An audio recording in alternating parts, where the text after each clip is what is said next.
नमस्कार, सभी का स्वागत है हमारे YouTube चैनल बड़ा विजन में। पिछले वीडियो में हमने जनजाति के बारे में पढ़ा था तथा एक जनजाति मीणा के बारे में हमने चर्चा भी की थी। अब आगे की वीडियो में बाकी बची हुई जनजातियों के बारे में चर्चा करेंगे। इस वीडियो में हम भील जनजाति की चर्चा करेंगे। ज़्यादातर क्वेश्चन भील व मीणा जनजाति से ही पुटअप होते हैं। वैसे तो सारी जनजाति हमें पढ़नी है, कहीं से भी क्वेश्चन आ सकता है, लेकिन अधिकतर एग्जाम में देखें तो भील या मीणा जनजाति से क्वेश्चन पूछे जाते हैं। भील जो शब्द है वो द्रविड़ भाषा के बील शब्द से बना है, जो कि द्रविड़ भाषा का शब्द है बील, जिसका बील का मतलब होता है तीर कमान, जिसका मतलब होता है तीर कमान। तीर कमान भील शब्द का मतलब होता है तीर कमान। इससे स्पष्ट होता है इससे कि भील जनजाति है जो तीर कमान चलाने में माहिर होती है, निपुण होती है तीर कमान चलाने में।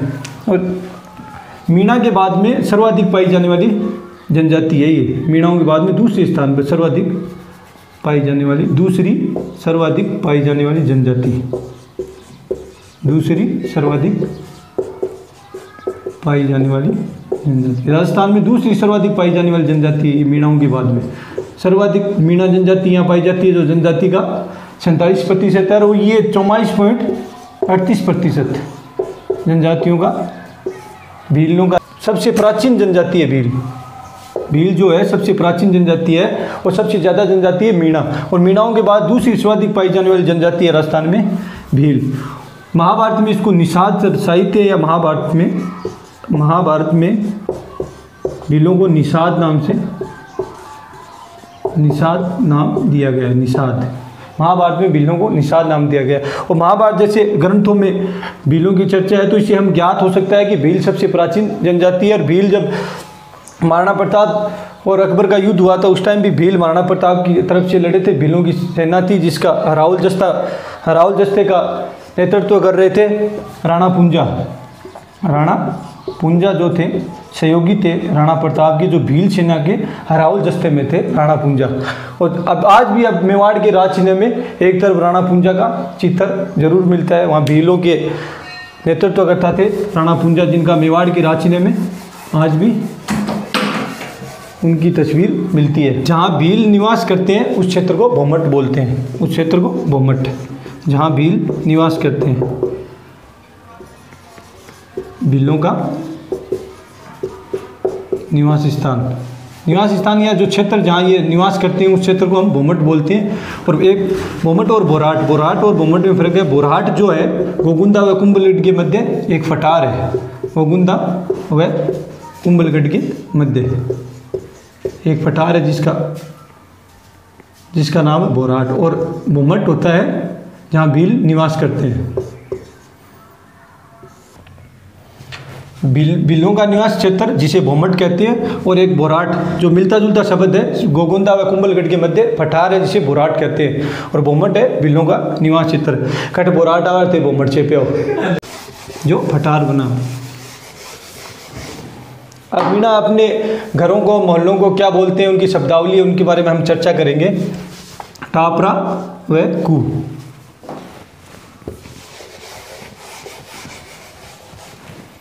टापरा व कू, टापरा या कू, भीलों के घर इन्हें ये टापरा या कू बोलते हैं। भीलों के द्वारा बनाए गए घर, जो अपने घरों को टापरा या कू बोलते हैं। ढालिया जो बरामदा होता है अपन घरों के आगे बनाते हैं, तो जो टापरा के आगे जो अपना बरामदा बनाते हैं उसे ये ढालिया बोलते हैं। टापरा के आगे बनाया गया बरामदा जिसे ढालिया बोलते हैं। टापरा हम अपने मारवाड़ी शब्द में बोलते रहते हैं। जब भी कभी अपन बचपन में लड़ते थे तो कहते थे तेरा टापरा बढ़ गया, तो वही शब्द है ये टापरा या कू। ये टापरा या कू। ये फला बोलते हैं, एक मोहल्ले को फला बोलते हैं। उनकी एक बस्ती होती है, उसको ये मोहल्ले को फला बोलते हैं। पाल, कई मोहल्ले के समूह को पाल या गांव कहते हैं। अपने गांव को या कई फलाओं के समूह को ये पाल कहते हैं, पाल या गांव। फला का समूह जिसे पाल कहते हैं, जिसे समूह जिसे पाल कहते हैं, पाल या गांव। जो पाल होता है गांव को ही ये पाल कहते हैं। और इनका जो मुख्य होता है, जो गांव का मुख्य होता है, उसे ये पालवी कहते हैं। जो पाल का मुखिया या गांव का मुखिया, जिसे ये पालवी कहते हैं। ये तो गांव का मुखिया होता है पालवी, या फिर 4-5 पंचायतों का मुखिया होता है, उसे ये गमेती कहते हैं। गमेती भील लोग जो 4-5 पंचायतों का या गाँव का मुखिया होता है उसे गमेती कहते हैं। 4-5 पाल का या गाँव का, 5-7 पालों का या पंचायत का मुख्य, जिसे ये पंचायत का मुखिया, जिसे ये गमेती कहते हैं। गमेती। पालवी जो पाल का मुखिया होता है उसे कहते हैं। वो 5-7 गांव या पंचायत का मुखिया होता है, उसे ये गमेती। मिटा के मैं ऊपर लिख देता हूँ आगे जो शब्द है।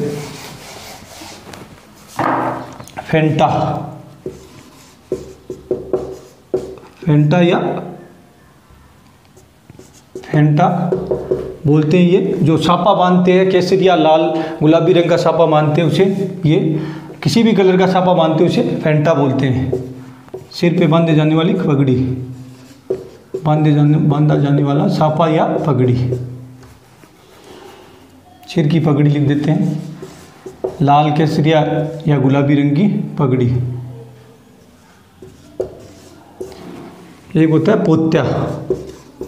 पोत्या बोलते हैं। लाल, केसरिया और गुलाबी रंग की पगड़ी बांधते हैं उसे तो फेंटा बोलते हैं। और पोत्या जो सफ़ेद रंग की पगड़ी होती है, सफ़ेद छापा या सफ़ेद रंग की पगड़ी, सफ़ेद पगड़ी, जिसे ये पोत्या बोलते हैं। एक शब्द है खोयतू।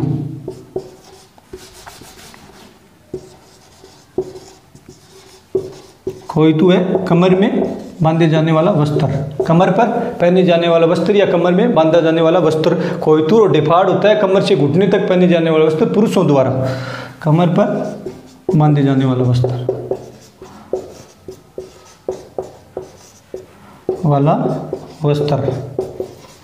ये पुरुषों के वस्त्र है डेफाड़, खोयतू। डेफाड़ जो कमर से घुटने तक पहने जाने वाला वस्त्र होता है, और खोयतू जो कमर पर बांधे जाने वाला वस्त्र होता है। और फेंटा जो सिर की पगड़ी होती है, केसरिया, लाल या गुलाबी रंग की।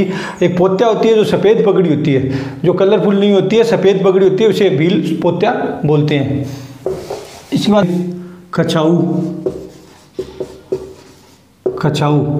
कमर से घुटने तक पहने जाने वाला एक घाघरे टाइप वस्त्र होता है, जो भील स्त्रियां पहनती है। कमर से घुटने तक का वस्त्र जो भील स्त्रियां पहनती है, कमर से घुटने तक कछाऊ बोलते हैं। ये काफ़ी बार एग्जाम में पूछा गया है। कछाऊ काफ़ी बार पूछा गया है। ये कछाऊ कमर से घुटने तक का वस्त्र जो भील स्त्रियां पहनती है। अंगरखी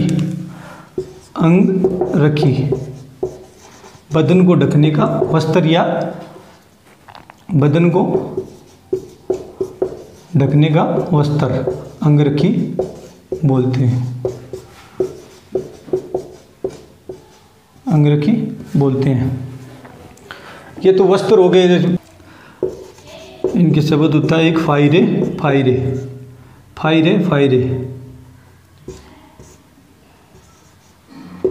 ये सामूहिक उद्घोष होता है। फायरे जब कोई युद्ध होता है या फिर कोई विपदा आन पड़ती है तो सामूहिक उद्घोष होता है। फायरे इसमें सामूहिक उद्घोष। तो इससे क्या है, सारे जब फायरे कोई विपदा आन पड़ती है किसी भील पर, तो एक फायरे का एक इनका जो कोडवर्ड होता है, इसे सामूहिक उद्घोष बोलते हैं। इसे सारे भील फिर मिलकर इसमें लड़ते हैं, ये सामूहिक उद्घोष बोलते हैं। हाथी मना यह विवाह के अवसर पर भीलों द्वारा बैठकर किया जाने वाला नृत्य है। विवाह के अवसर भीलों द्वारा बैठकर किया जाने वाला नृत्य है। वैवाहिक विवाह के अवसर पर बैठकर किया जाने वाला नृत्य।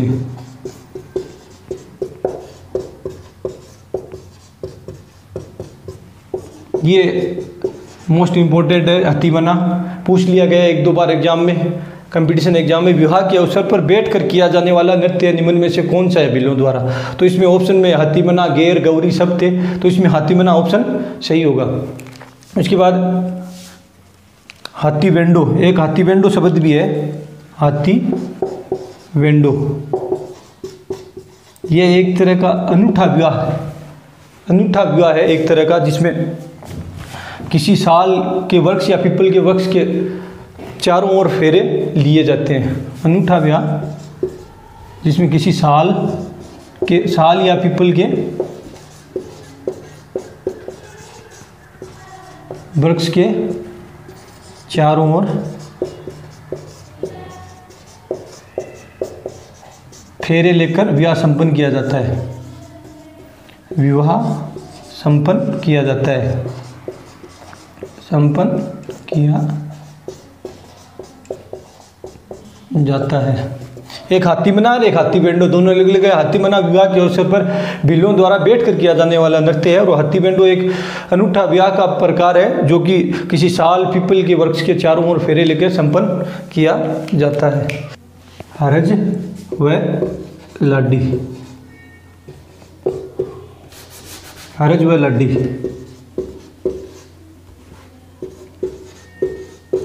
दूल्हा दुल्हन होते उन्हें भील समुदाय में हरज व लाडी बोला जाता है। दूल्हा दुल्हन, दूल्हे को हरज व दुल्हन को लाडी।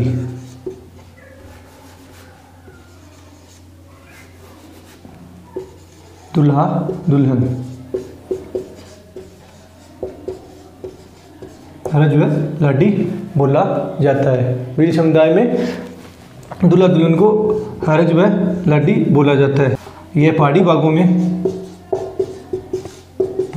में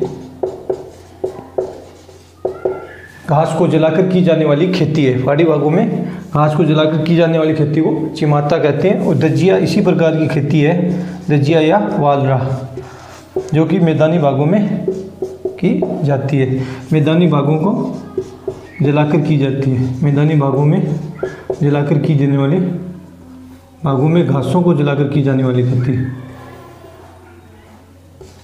मैदानी भागों में यह खेती की जाती है। दजिया या फिर वालरा कृषि इसको बोलते हैं। चिमाता जो पहाड़ी भागों में की जाती है। एक इनकी देवता है ऋषभ देव जी, ऋषभ देव जी, ऋषभ देव जी, जिसे काला बाबू जी भी बोलते हैं। ये ऋषभ देव जी को काला बाबू जी भी बोलते हैं, जिनका केसर का रस पी के ये झूठ नहीं बोलते, जिनका प्याला पी के ये झूठ नहीं बोलते। ऋषभ देव जी या काला बाबू जी, काला बाबू जी भी इनको बोलते हैं। इनका केसर का रस पी के भील कभी झूठ नहीं। इनके एक टोटम भीलों के देवता, टोटम जो है भीलों के देवता, और भराड़ी भीलों की देवी, जो भित्ति चित्रों द्वारा बनाएगी। भराड़ी जो भीलों की देवी है, जो भित्तों पे बनाएगी, चित्र के द्वारा बनाई गई देवी है, जिसकी पूजा करते हैं। टोटम भीलों के देवता, टोटम भीलों के देवता, भराड़ी भीलों की देवी, जिसकी ये पूजा करते हैं। टोटम भीलों के देवता, टोटम भीलों के देवता, भराड़ी भीलों की देवी, केसरनाथ जी, काला बाबू जी, ऋषभ देव जी, जिनकी केसर का पानी पी के ये झूठ नहीं बोलते। एक दापा होता है, दापा किसे बोलते हैं? अरे महत्वपूर्ण क्वेश्चन है। आदिवासियों में भील समाज में दापा बोलते हैं, जो वधु पक्ष द्वारा शादी के अवसर वधु पक्ष को वर पक्ष द्वारा दी जाने वाली राशि, वधु पक्ष को वर पक्ष द्वारा विवाहिक अवसर पर दी जाने वाली, वर पक्ष द्वारा दी जाने वाली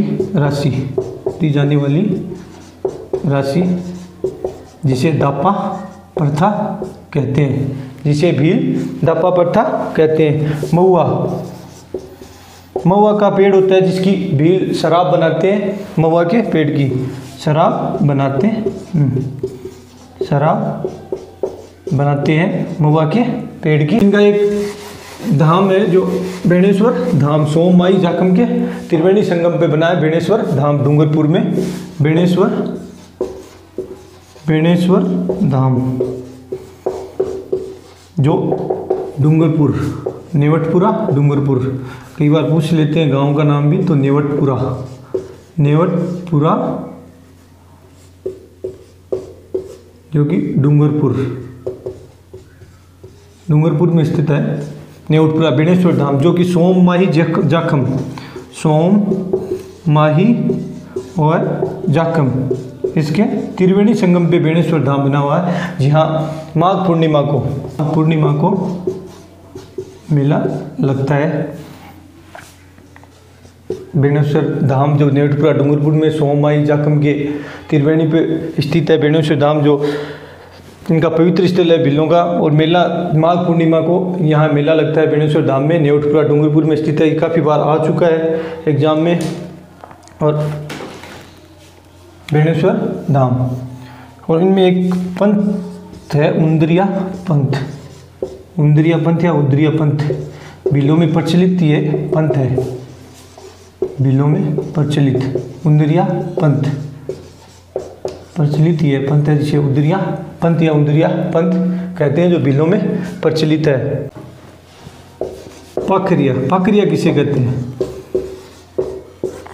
पाखरिया होता है जब कोई भीलों में जब कोई व्यक्ति किसी सैनिक के घोड़े को मार देता है तो उसे पाखरिया कहते हैं। पाखरिया की बहुत इज्जत होती है भीलों में। जब कोई सैनिक के घोड़े को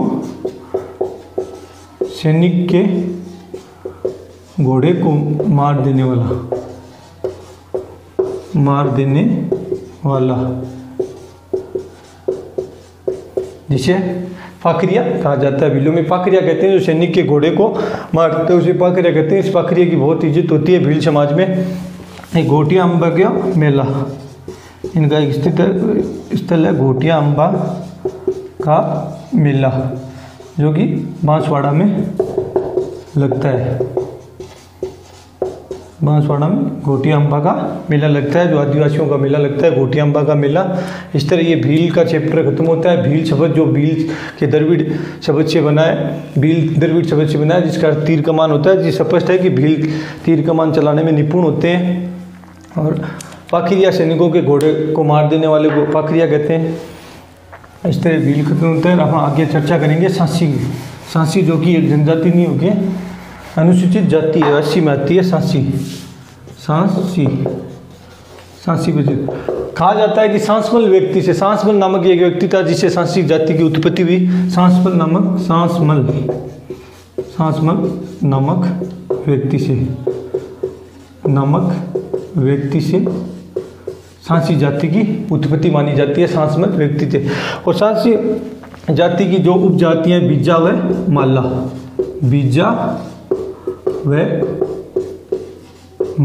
उपजातियां। एक बार एग्जाम में क्वेश्चन पूछा गया था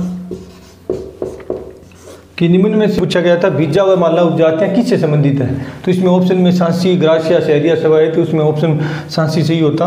और सांसी अधिकतर जो बीकानेर, झुंझुनू, हनुमानगढ़, भरतपुर साइड ज़्यादा मिलते हैं। सर्वाधिक जो क्षेत्र में पाए जाते हैं बीकानेर, हनुमानगढ़, झुंझुनू, भरतपुर क्षेत्र में ये पाए जाते हैं। बीकानेर, हनुमानगढ़, भरतपुर आदि क्षेत्रों में ये सांसी पाए जाते हैं। सांसियों में एक प्रथा होती है कुकड़ी प्रथा। कुकड़ी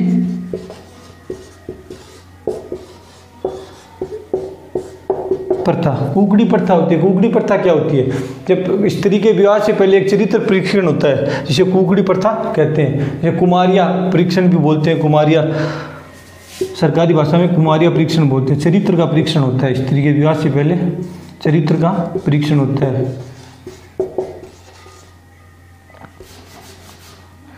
लड़की के विवाह से पहले चरित्र का